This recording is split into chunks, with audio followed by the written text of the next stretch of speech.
Hope everybody's doing well. Been part of a lot of joint practices over many years, and this was a very, very good one, very productive one. Hats off to the Rams, their staff, their organization. We got a lot of good work in today against a different opponent, a little bit different style, so that was really valuable for us. And the way this facility, at the new facility here, accommodated everything, just kind of shows what an amazing place this is. So hats off to everybody responsible for that. Any questions? Greg, what do you think of how Joe Hall fared today? Not bad from what I saw. A couple things we got to clean up. I think there's a miscommunication that kind of affected not only him, but somebody else as well. But in general, I've only been able to really watch about one of the periods so far since practice, and so far, so good. Yeah, he's on track. He's working hard, but he did good. What is some of the things you want to see from him? How do you usually grade, rookie linemen in camp? What are the things you look for? First of all, you look at him and you let him do things. You watch that, and then you try to find advice you can give him on a better way to set up, position his weight, to move more efficiently. And because of all these things that are going to come on down the road. And then when you put somebody in front of them, a defensive player, then you get to see how they attack certain things, angles and whatnot, and then you kind of go from there. So it's a process of watching, communicating, tweaking, different leverages, angles, hand placement, all those things, weight distribution, all those things that a lot of times guys coming out of a lot of the spread college systems aren't really used to. So, but Joe is doing great. Is he further along than you expected, or is he right where he should be? Yeah, I think he's about right where he should be. I had high expectations going in, and he's living up to it. Right, Justin, hey. Hope you're doing well. It can be tough to get a true feel of the offense without Justin at the head. But what did you see in this first joint practice out of Easton, Max, Casey? Yeah. We definitely weren't trying to reinvent football today. We're going out there running pretty basic things. We want to see, okay, can you block? All right. We're not trying to trick them. We're not trying to scheme them. We're just running really basic things to evaluate. Hey, can this receiver get open? Can this quarterback make the right read? Can this guy block that guy? So we're not really trying to scheme things up. We're just trying to go out and run basic things and evaluate technique, fundamentals, skill set, et cetera. So. But Easton's doing a great job. The kid's brilliant, really smart guy, easy to communicate with, really doing a good job. He and Justin have a great interaction between them. And Max, I thought Max did some really good things today. Max, a little bit different style, so we'll probably do some different things with him. And Casey is a young guy, just trying to figure it all out, like a lot of rookie quarterbacks are. In your long experience in this league, how true is what you see from limited contact? It's a great question. There's the theater of the mind has to take over at some point, because if it's not full speed live, there's always, you got to connect the dots in your own head on how this is going to look when it is. If that answers your question. So yeah, you got to be able to visualize that, and I think that's experience over the years of seeing it. You can kind of project where things are going to go, but seeing is believing too. So, it's never really truly live game action until it's the game anyway. So, you have to become, as a professional, really, really good at practicing at a very slow tempo, a walkthrough type of tempo, and really focusing on your technique. We call it stealing reps. And we might be walking through something so we're not having collisions and whatnot, but we're trying to get a lot done mentally and technique-wise. What are the challenges here for you with Justin, missing 2 weeks in the heart of training camp? Yeah, I think the big thing is chemistry, with his receivers and whatnot. But as far as the procedure, we're not hitting the pause button at all. When he's ready to roll here pretty soon, everybody's going to be ready for him when he's back. The offense is keep moving. We're putting a new installation in tomorrow, all kinds of new stuff, and we're moving forward. He's there every step of the way mentally, He's on top of it. He's, really communicating. We're having really great communication about tweaking some things. That's what this time of training camp you kind of start getting into, all right, let's tweak it. Let's do this instead of that.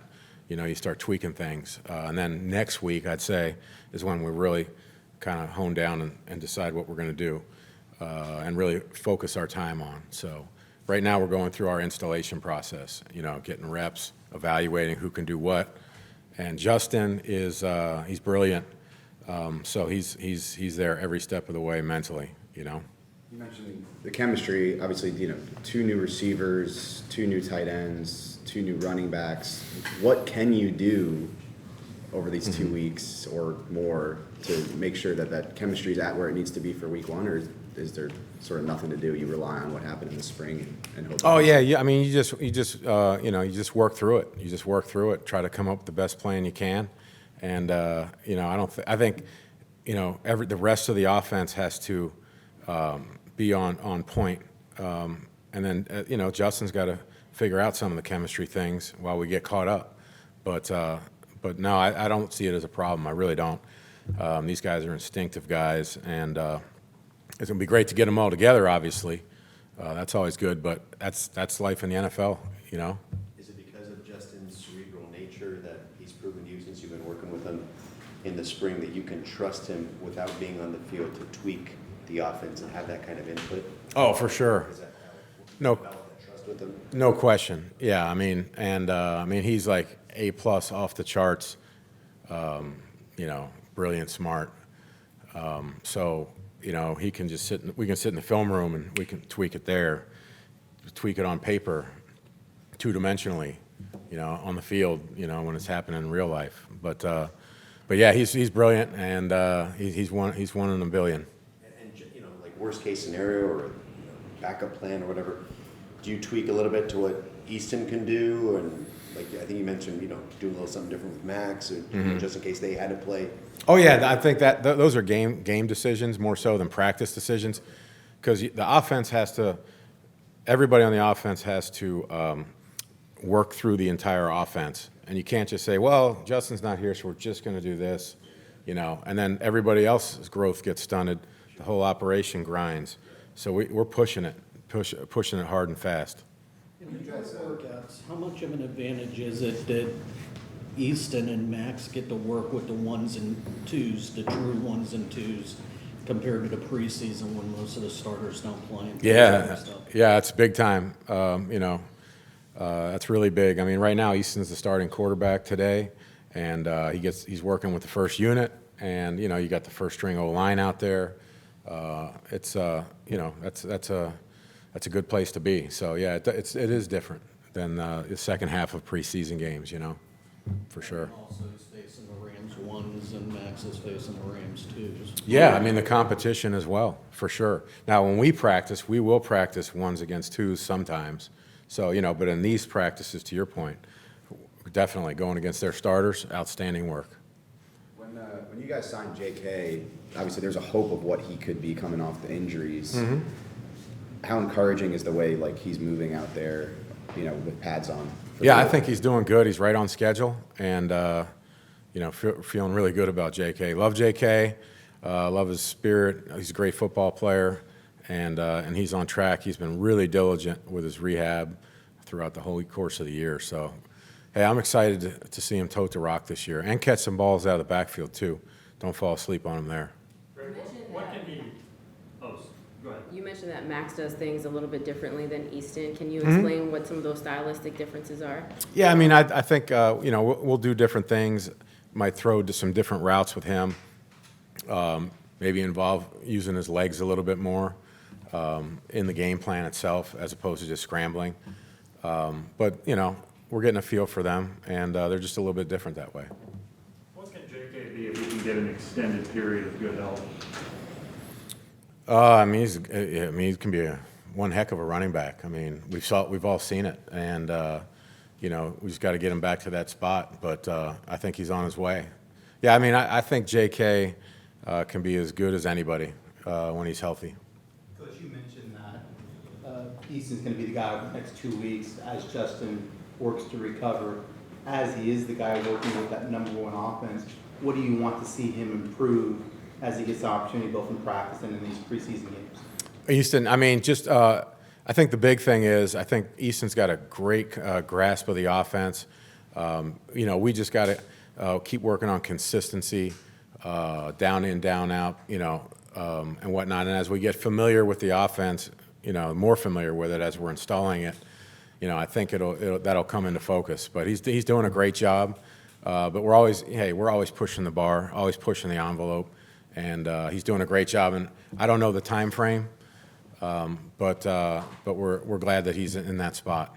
In scrimmages like this, traditionally defenses are ahead of the offense at this time of the year. Mm-hmm. What can you do to help your offense get some kind of confidence in individual wins in these kind of situations? Yeah, I mean, we're not really looking for that right now. We're not trying to manufacture scenarios, Orchestrating sequences of events is coming. That's called the regular season. Right now, what we're trying to do is get great work in, evaluate some of the younger guys, and really sharpen our tools. So we're really not looking for that edge right now. That's definitely not part of the plan at this point. We're kind of in the dog days of training camp, and we need to be able to put ourselves in sometimes not the most non-advantageous situations. Do you like these one-day joint workout situations better than kind of the 2 days? You know what? I do, because usually the second day is when, the first starts flying. I've been around some humdingers now, and these guys handled themselves so professionally today. It was great to see. Just competition, working together, working hard, competing hard, but taking care of one another. It was great to see, and once you get the second day, that's when sometimes there's some extracurricular activities. I guess last week we saw Brendan Hymas working in with the first team center guard. What has he shown you since you got here, since April? Yeah, he's been steady as a rock. There's no bad days. He is always pushing to get better. But the number one thing that jumps out with him is like his level of consistency is very high. Not a lot of ups and downs in his game. Every day he comes in, you know what you're getting, and he's working hard to try to improve as much as possible. He's moved around quite a bit Yeah. in his career. He was a tackle in college. Sure. He came in here at guard, was playing a little tackle, got moved to center last year. Yeah.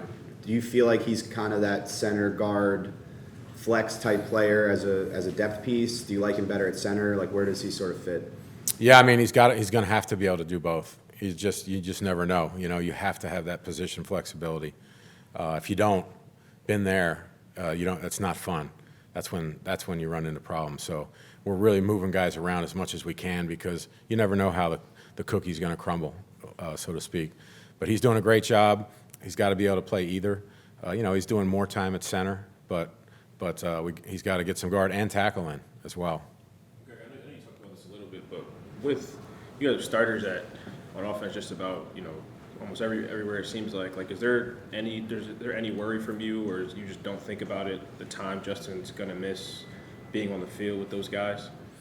I mean, no. I mean, that's you do business as business is being done, and if a guy's not practicing, we're coaching everybody up like we are depending on them, and that's how you do it every day. And then you're on the other flip side, you're planning out things in your head of how you're going to best take advantage of the situation.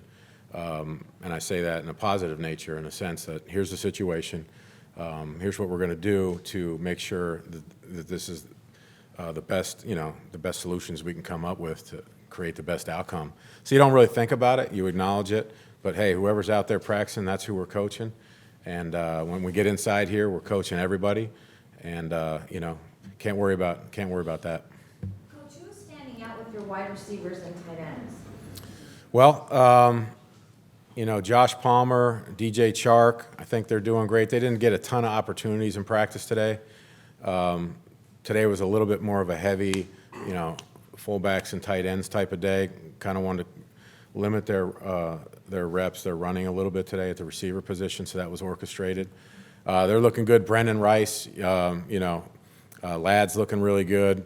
And then Q, when he's out there, he's doing some really good things. Tight end wise, I think they're all doing a good job. They're all doing a really good job. But Hayden Hurst, Stone Smart, they're doing really well. Disley, they're doing really well as well. So it's got to keep pushing forward.